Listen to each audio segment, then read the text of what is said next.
So it's been forever since I've actually done a video, and I thought I'd finally get around to updating everyone what I've done in the truck, where I'm at, kind of what my plans are for the future, and going forward try and film a bit more of that. So I guess to get everyone up to speed, 350's gone, 6 liters no more, sold the Pro Charger, ended up getting a smoking deal on a Magnuson root style blower, and an aluminum 5.3. So that's in there. I ran it last season. It ran great, makes tons of power. The Caltrax in the back, so traction's no longer an issue. They work awesome. I just had to modify the hell out of them to get them to fit on this truck. I actually had to squeeze under here. I had to cut this bracket in half and widen it out so that it would fit over this frame.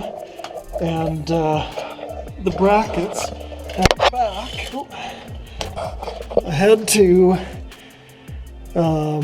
actually you can't see it from here. I had to weld in a tab for the rear sway bar, but I couldn't be happier. The truck actually hooks up now. Traction is no longer an issue, that is for sure. Basically, my biggest problem right now is intake air temps. They're absolutely off the chart, and because of that, I can't really run any amount of timing safely. So I've decided to put water methanol injection on the truck. So I ordered one of Snow Performance's stage 1 braided kits.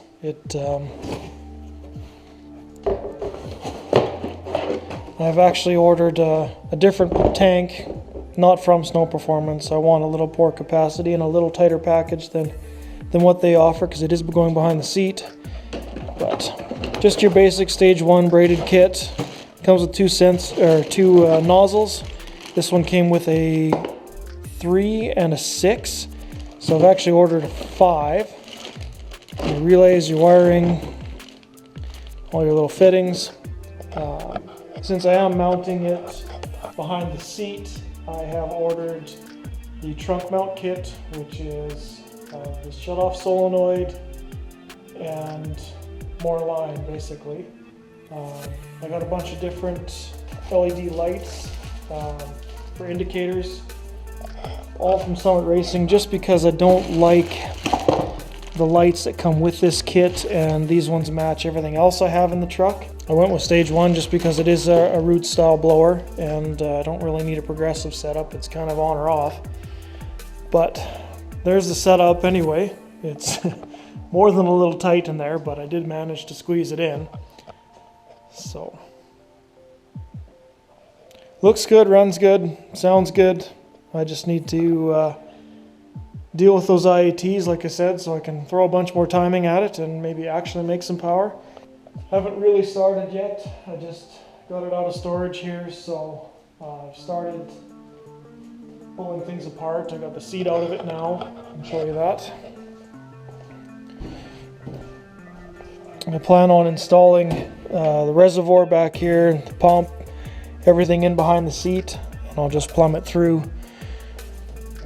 And I'm either going to get a throttle body spacer and inject it direct here, or put a bung in, spray it before the throttle plate. So my main concern is trying to lower those IATs, like I said, so I'm going to try spraying through the blower, even though lots of people say you're not supposed to do that. These water methanol guys say it's no problem, so I'm going to go with the experts and spray through the blower. But yeah, I'll try and keep everyone in the loop, and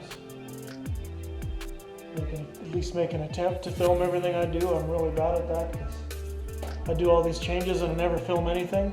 I mean, I put Caltrax on the truck last year.